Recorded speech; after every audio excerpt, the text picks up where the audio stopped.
It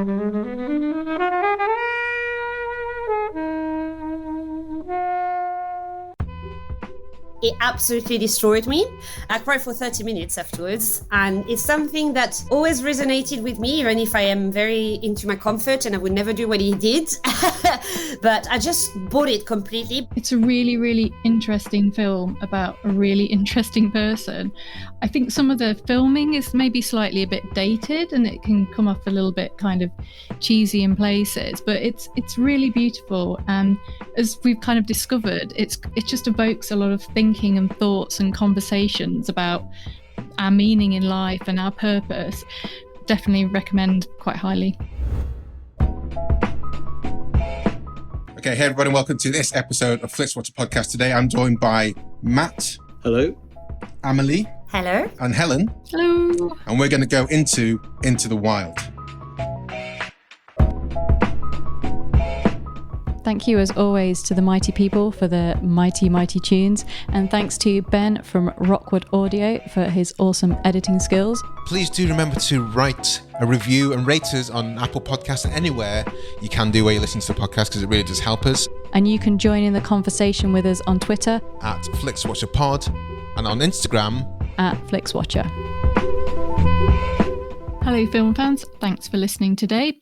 Joining Flixwatcher remotely, we have Amelie and Matthew. If you could please say hello to our listeners and tell them a little bit more about who you are and what you do, please. Hello, I'm Matthew Turner. I'm a film critic. I've been a film critic for 22 years, and I'm the co-host of the Fatal Attractions podcast, along with Amelie and our other co-hosts, Paul and Leslie. So yes, I'm Amelie. I'm a co-host as well of the Fatal Attraction podcast. So the Fatal Attraction is about all erotic thrillers. So we started for covering first the 90s. So it was all about the erotic thrillers, what we love and hate about them.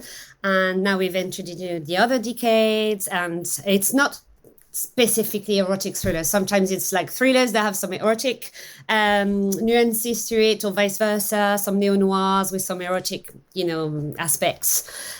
We've done about 88 episodes or something now, Nat? Yeah, that's right, yeah. Yeah, that's a lot. Never thought it would last that long. It's been going on for 5 years, so it's doing well. So we're recording our 89th episode immediately after this. Yes. There's always a chance to pivot, isn't there? And the kind of erotic thriller as well as the kind of mid-budget film kind of died away a bit in the previous decade. But I think things like streaming platforms like Netflix and Prime are kind of bringing them back a bit, aren't they? It does feel like that, yeah. And certainly streamers are making erotic thrillers again. So we had the writer and director of The Voyeurs, Michael Mohan, on the podcast recently, and he was so great that he wanted to come back to do our episode on Gone Girl. And the what's it called? Dark Water? The Deep Water. Deep Water. No, Dark Water. Dark Water? Dark Water. Yeah, Dark Water. So we can't remember. The snail one. Dark Water, surely. The Adrian Lyne one. Anyway, the snail one, yes. The Adrian Lyne film with Ben Affleck and Anna de Armas recently. Yes. So anything directed by Adrian Lyne is automatically like erotic. Up grabs you guys, isn't it? Yes. Yeah, well, certainly. I think he probably gets a free pass whatever he does for the podcast. I reckon. Yeah. Same patron. Yeah. Well, we're here to talk about is it erotic? Well, we could discuss in this conversation. We're here to talk about Into the Wild, which is your choice, Amelie. Yes. Can you tell us first of all why you chose it, and then I'll get the timer up, and you have 60 seconds to discuss. Okay. So I'll talk about why I chose it first before the summary. Okay. Yeah, Amelie, you've been on this twice before. You know the rules. I chose it because, I would have classified it in my top 10 of all films of all time. But I think watching it for the podcast, I think it's gone down into my top 20, maybe. I think that when I first watched it, even if my dad ruined the ending for me because it's a true story, and he said, but at the end, and I was like, thank you, Dad, for this, even if it absolutely destroyed me. I cried for 30 minutes afterwards, and it's something that always resonated with me, even if I am very into my comfort and I would never do what he did. But I don't know, it's just like I never questioned his quest, and for me it's very idyllic. We'll talk about it a little bit more later, but I just bought into his story, and I wanted to know more about the real person. So I'll tell you in the summary, but basically he was called Christopher McCandless. He was a real person. And John, do you want to should I start the synopsis now? Let's do the synopsis. Ready, steady, go. Okay, this is a film directed by Sean Penn about the real life story of Christopher McCandless that was first narrated by Jon Krakauer, who wrote a whole book about him. So it's a young man who just graduated and he kind of decides overnight that he doesn't want to carry on with getting a normal job into business or something. He just wants to leave society and live out of the land. And so he gives away his savings, he burns all his credit cards, he doesn't tell his parents or his sister where he's going, and he just goes with his Datsun that is destroyed overnight as well. And basically he's just like lives off the land, meets loads of people, lives off hippies that are at the fringe of society. And so I'm not going to ruin the ending for you guys. So this is not going to be in the synopsis, but basically you follow him on his quest, and his ultimate quest is to go to Alaska. So that's what drives him the whole time, the whole film. And now I only have 7 seconds, so I stop now. Matt, Helen, have you seen this before? Had you heard of this film before? There's a timer. I should have stopped that. Yes, I mean, I saw it and reviewed it when it came out. Reviewed it for who?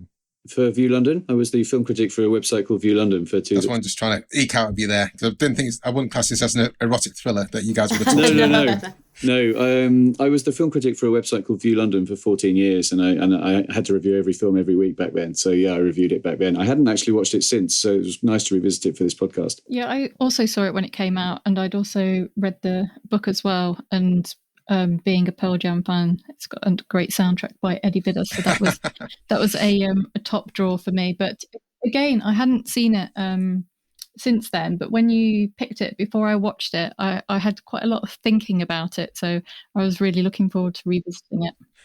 I asked beforehand. I've sent a few questions across, and this kind of escaping life as you would traditionally quote unquote it, to forget yourself or live off the land or drop out, as hippies used to call it. This seems to be mainly like 99% American film. I can't think of any other. Yeah, so you were saying about that, so I kind of thought about it as well. I think that it's very anchored in American society, because with the transcendentalism movement, the literary movement that was with Emerson and what's his name? The other one, Thoreau.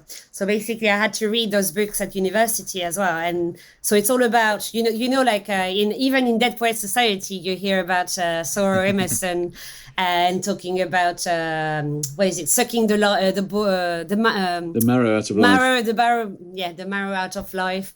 And he decided, Thoreau just decided to go into the woods and live there. In his book Walden, he talks all about it, and you can see Christopher, so you can see Chris reading Thoreau and Emerson the whole trip as well. So he's very inspired and obsessed with that kind of idea, but it's very idealistic idea, maybe not very realistic as well. But I think that's very anchored in American society, that kind of thing. So as you said, you don't really see it in other films, in other cinema. I was trying to think about it, and then, for example, in French films, I haven't really seen it. What do you think? France would. I was thinking about it wouldn't work. I don't think it would work in the UK, because people just kind of think, mate, come on, you're 2 hours away. It's fine. I think it'd work in Australia. Yes. Places like Brazil. I'm sure China and India and Russia. Yeah, like in the Amazon or Yeah, exactly. And there was that TV show, The Long Way Round, which Charlie Boorman and Ewan McGregor did, but it wasn't really escaping. That was more just like with the motorbikes. Exploring. Yeah, I love it. Yeah, they've done Long Way Up recently. I need to watch that on Apple TV. Yeah, but TV, I think you know what? I thought of a French film where. So I don't know if you ever heard of a writer called Marcel Pagnol. And so he's done loads of, he was a writer, but loads of his films were adapted as well. So there's César, Fanny. Do you know these ones, Matt? No? Knowing the French cinema? Do you remember The Glory of My Father and The Castle of My Mother? Like that was released in the 90s. So basically that in that film, I think it's either one of The Glory of My Father or The Castle of My Mother. Basically, he's a little boy, and he says to his parents, because they go on holiday to this place in the mountains, in a completely deserted place, in the mountains in Provence. And he says, I don't want to go back to society. I don't want to go back to Marseille. I'm going to stay. I'm going to be a hermit. I'm going to stay in the, and then they start, because he's 11 or 12, and they start saying, yeah, but how are you going to survive for this? How are you going to do this? And then he's like, yeah, actually, no, I need to go back to society. But that's the only thing of when I was thinking, okay, we wanted to just like leave society on film. I've never really seen it apart from, as you said, American films. I think, because I think you have the kind of, a lot of Americans, when America was founded, you had a good portion of people land in the East Coast and then do the wagon train to the West. Mm-hmm. So there's that kind of built into there. And then you have the hippie movement, where people did just literally stop working and drop out. So I think that kind of feeds into the kind of films. The death of the American dream was pretty much buried by the time he kind of dropped out of university and society. So I think the American dream was sold so hard and so many people realized that it was just a dream, that it just tends to affect people more in that way, and they have got more spaces to go to, whereas less so over here. But even now, sort of capitalism is less a thing for people, and people are wanting to save the planet, ditch capitalism. So we'll probably kind of maybe see more of it in real life, and whether that is reflected on film, I don't really know. But you see lots of people in society that I've got a friend, she says that she earns very well, she lives in LA, but basically her dream is to have a farm in Portugal and live out of the land, and that's it, but it depends on, because with him he goes proper like popper, a bit like, sometimes he goes and meets people and work on the farm, so that way he can make a bit of money and actually feed himself. But otherwise, it just, it's just, picking up some berries or something, and you have to be careful with the berries you pick, and, so. I have a few issues with this film, which I'm sure we'll get into. Yeah. But the kind of picking the food you eat thing is just like, come on, mate. Obviously, just before going to the film, we talked this film like Nomadland, which came out recently, won the Oscar. There's Captain Fantastic, about a family who kind of drop out, and Wild, as you said, Wild, and Leave No Trace. Leave No Trace as well. That's true. That's a good idea. I forgot about that one. So I think a lot of the motivation for me, or how interested I am in the film, has to do with the main protagonist's reason for wanting to leave society. And for me, I just didn't really buy his reason that much. And also, I thought it was almost like extremely selfish about the way he went around doing it as well. So go on. I wanted to talk to you. That's one of my points, actually. So it's funny because when I watched it, completely body squares, completely didn't even question about it. And then I saw so many people, and they talked to me, and they were like, I hated the character. I thought he was so selfish. I thought that it was horrible the way he treats people, even not just his parents, his family, but the way he treats people that he meet on his quest and everything. And to me, I was like, didn't pass my mind at all. I think the more I watch it, the more I'm thinking, yes, it is a bit awful the way he treats his parents, the disappearing, not giving any, saying how he is or anything. But I think that he's just terrified they're going to stop him on his quest, and he doesn't want to be brought back to society by his dad and his mom or something. So I just think that that's why, in a way, he's got blinkers. He's got just that ultimate goal, and that's all he thinks about. He doesn't think about how they must feel or something. It's just at the end they realize he's all that kind of thing, but a bit too late. I think some of that stuff works in the film's favor. Like the audience is essentially it's kind of in the same position as his parents and everybody who kind of sees him give up, because nobody in their right mind would give up £24,000 to charity and go off and live, in the wilderness on their own, doing nothing. And I think that makes it interesting. There is a kind of purity to it, I think, in his quest. And maybe it is selfish in the same, but at the same time, he is going out on his own without kind of needing other people. He doesn't see himself as needing other people. And I think that does make it really interesting. And not something that necessarily anybody can relate to, but still something interesting. Also, he's in his 20s as well. We've all done pretty stupid shit when we're in our 20s. Yeah. Nothing quite as extreme as that. But, and we all kind of say things that we think people have never heard before and think they're completely profound. But it's just part of growing up. And I think he probably acts maybe older than he actually is, but he's just experiencing life through a slightly different lens. And just because it's different, or maybe he's kind of putting his own desires and wishes ahead of that, then people are looking down on him. And I just think he's a really interesting character. I think he probably would have come back had he not met his end. You know, it kind of felt like he was going to maybe come back, write about it, or come back at some point. So I think to sort of write him off as being foolish or selfish is maybe just not looking at it the way he looks at it. And he is writing throughout the film, isn't he? Like we see him kind of writing in a journal, or not necessarily a journal, but we definitely see him writing things down all the time. And he does explicitly say, maybe I'll write a book about it when I get back. So I think that's true. I think he doesn't go out there to die. I've got no problem with him donating the money. I thought it was almost like a noble act. Burning the money, I thought was a bit callous, because that could have been, again, given to other people. But it was the kind of like disregard for other people's feelings, and mainly his parents and his sister, in terms, even though at least like a letter, or to say, look, I'm fine, just let me be, kind of thing. And I find that, I don't, maybe I'm taking a bit too personally for reasons I don't understand. I just kind of find your parent vibes kicking in. It's your parents. You're a parent now. Everything's like, my son would never do this to me. Yeah, imagine if your kids did that to you. You wouldn't want that. So I guess that's because you're a parent, you feel like this more. No, I think it's more that, you know, having traveled a bit and been away from home for like 18 months without seeing my parents. I know my own parents got massively upset, like when I didn't speak to them for like 2 weeks, even though I knew I was perfectly fine. Yeah. They kind of knew I was fine, but to not even say anything to your sister, just say, look, I'm fine. I think I'm going too far down a tangent on this, but that kind of did colour my judgment of the rest of the film. It's the biggest, he thinks about doing that, but then doesn't. He gives that quarter to someone else. Exactly. Because he sees that by doing that, he's giving that other person a chance to connect rather than him. So it's almost like a selfless thing that could be perceived as being selfish. But then he burnt money that he could have used to make that call, and he's got KLF checks. Burnt millions. It was the thing you did in the 90s, just to reject society. You just sat there burning your money. I'm not going to let him off. It was only like $10 or something, wasn't it? It wasn't worth it. No, it's like £500. $500.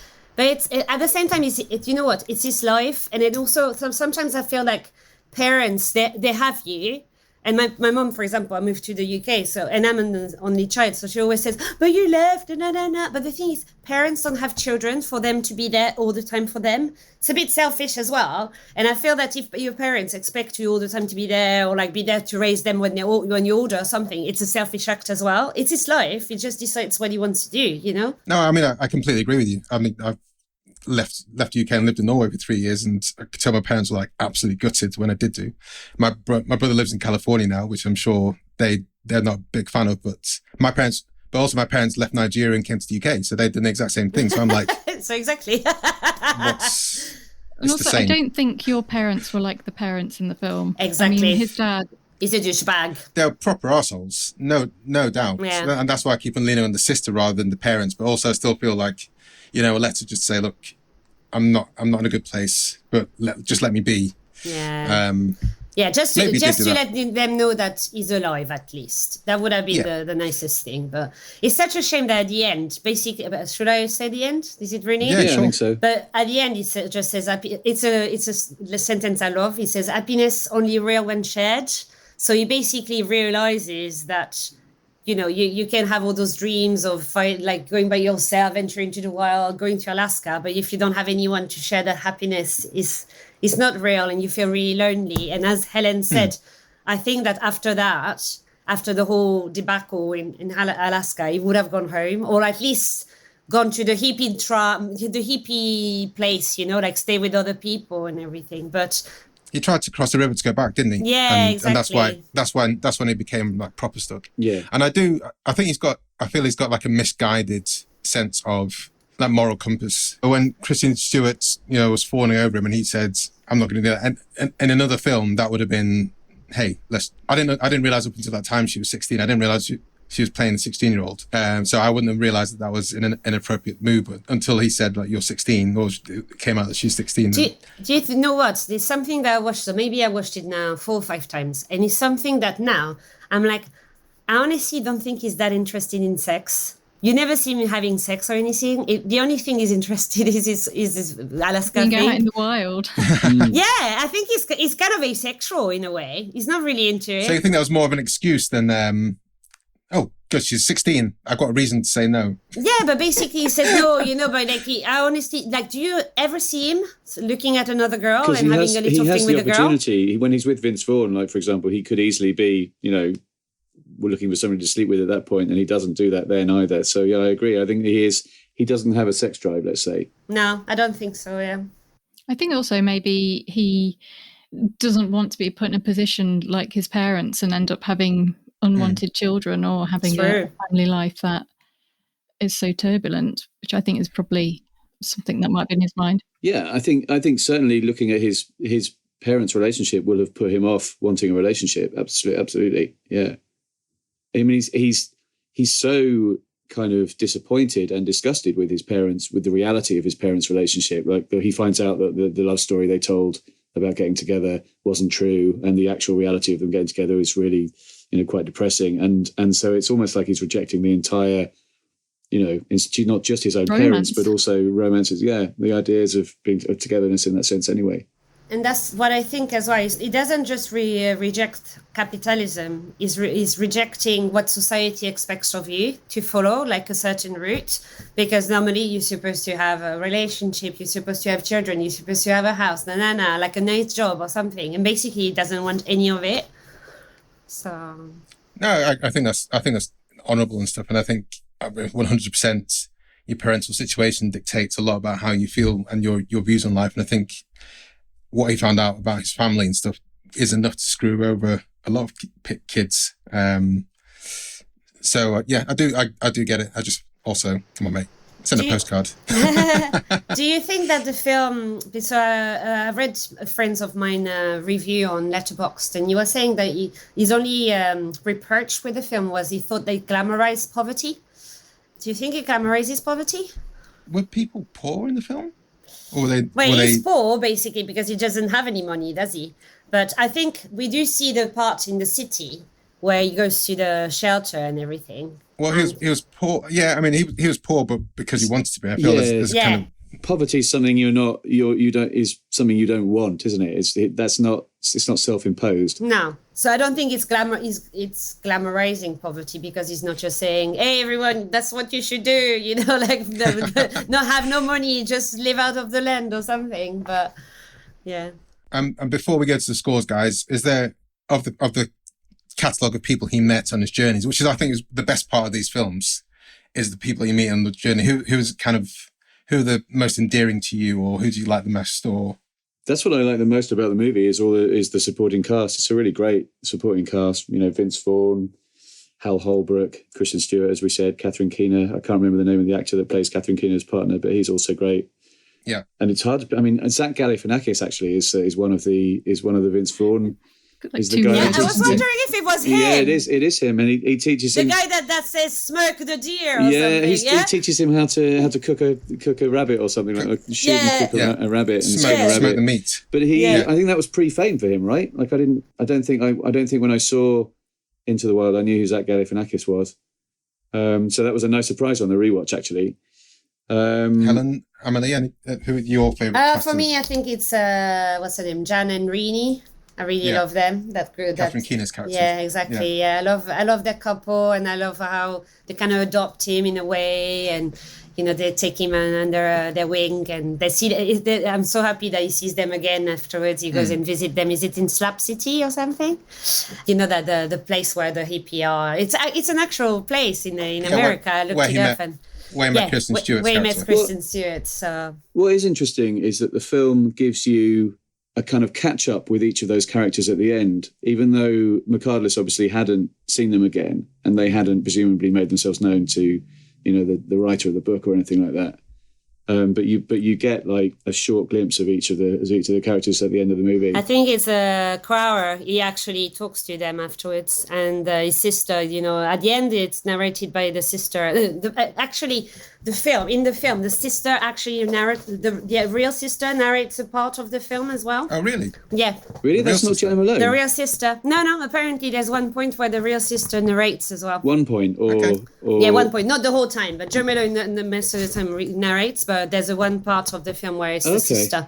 Yeah, sister voice. Well, guys, I think it's time to head to the scores.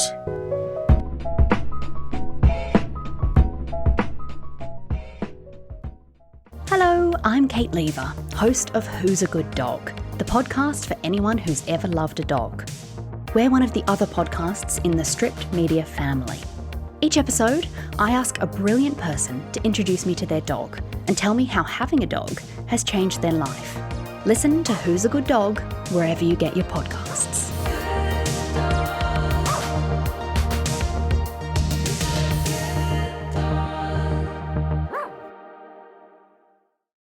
So welcome to the Flixwatcher scores. The scores are out of 5, and we'll start with you, please, Amelie, with your recommendability. It's always difficult, isn't it? Because it's like when I covered La La Land, and I would have said 5, and then you were like, no, but I don't like it. So But film's subjective, that's what makes it so fun. Exactly. I do recommend it very often. Like whenever I see some friends, I say, oh, you should watch that. So I would say 4 out of 5. Yeah. Matt? Yeah, I'd go 4 out of 5 as well. That's what I gave it for when I reviewed it, and I stand by that, I think. Helen? I'm going to go a bit higher. I'm going to go 4.5. I think if you've never seen it, then I think it's a really, really interesting film about a really interesting person.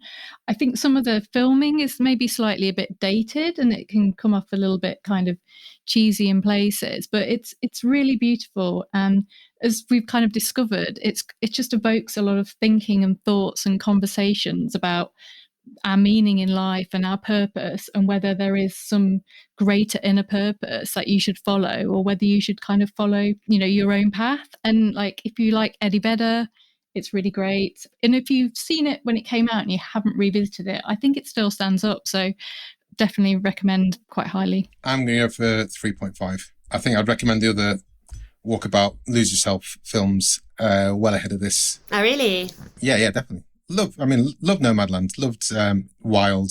See, not as much me. Not as much at all. I definitely choose this over Nomadland. I loved Stepping Out. Was it not Stepping Out? Leave No Trace?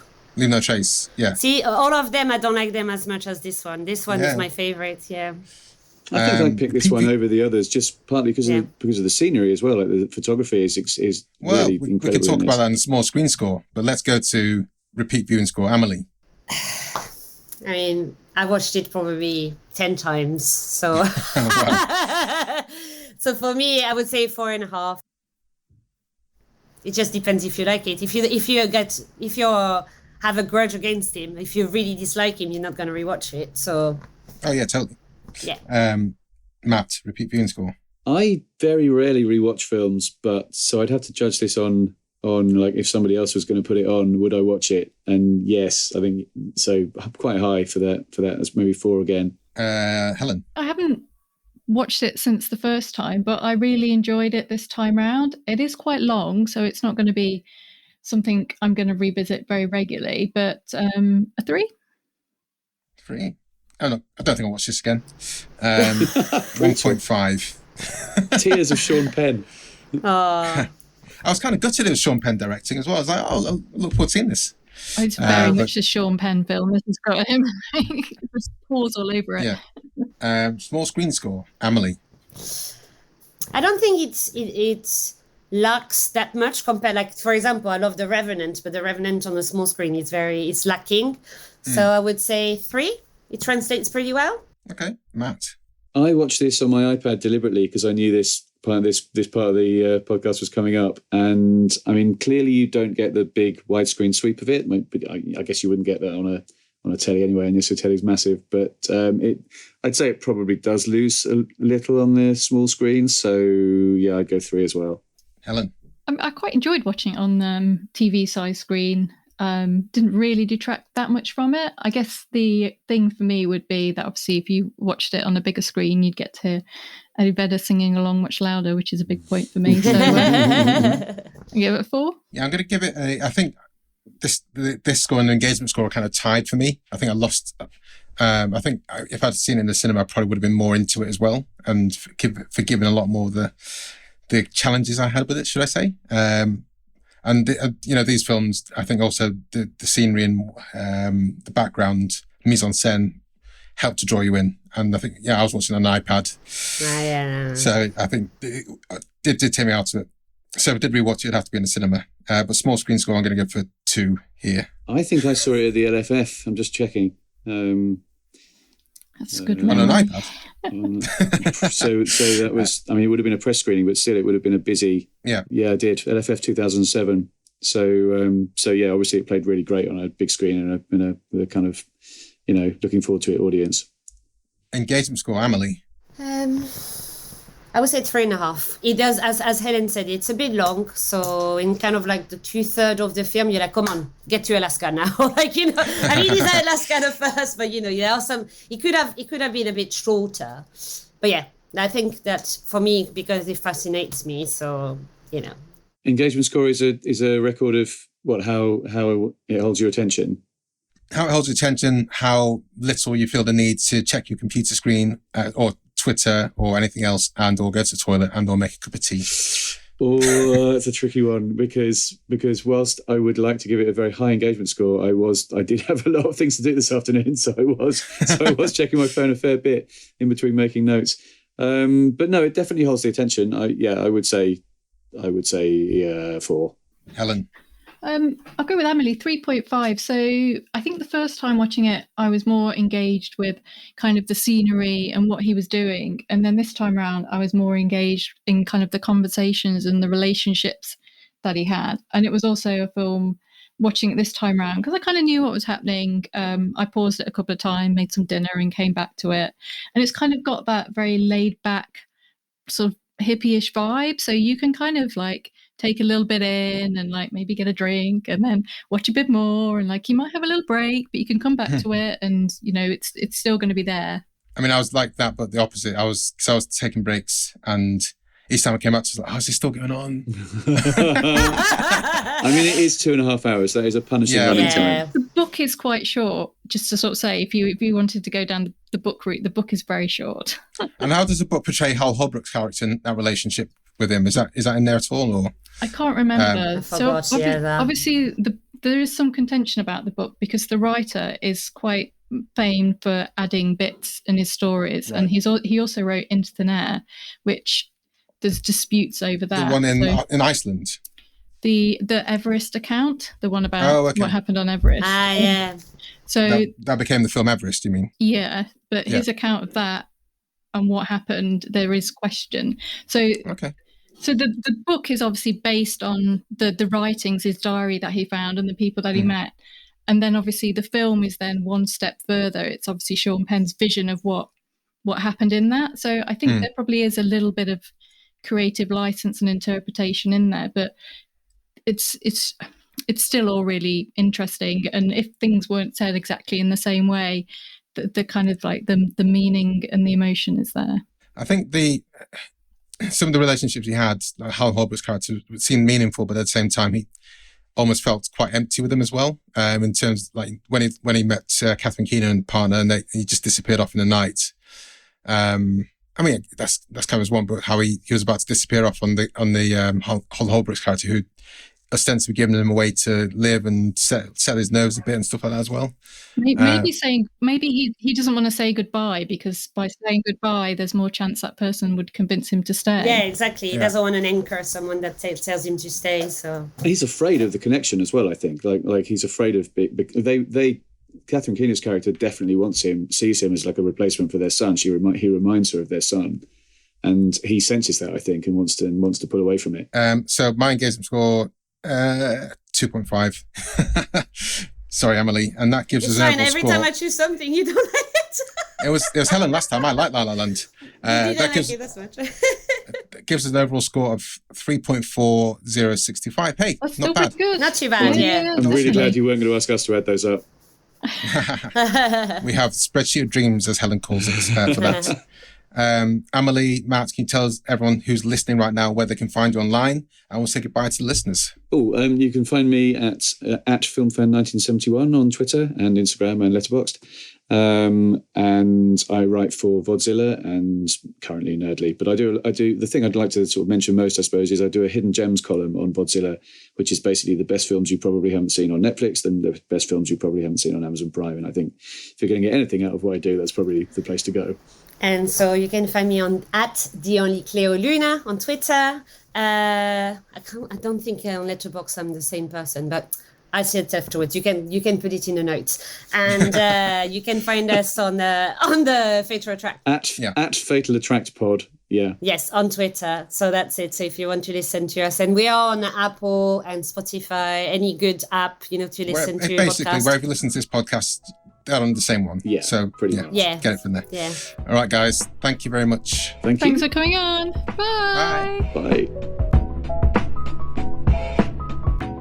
Enjoyed this episode of Flixwatcher podcast? Why not leave us a 5-star review on iTunes?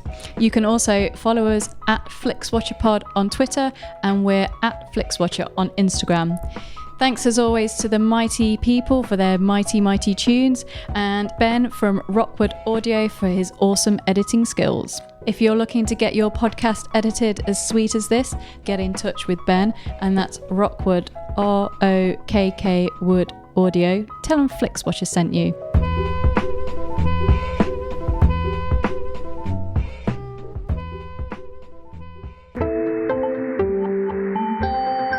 You just heard a Stripped Media production.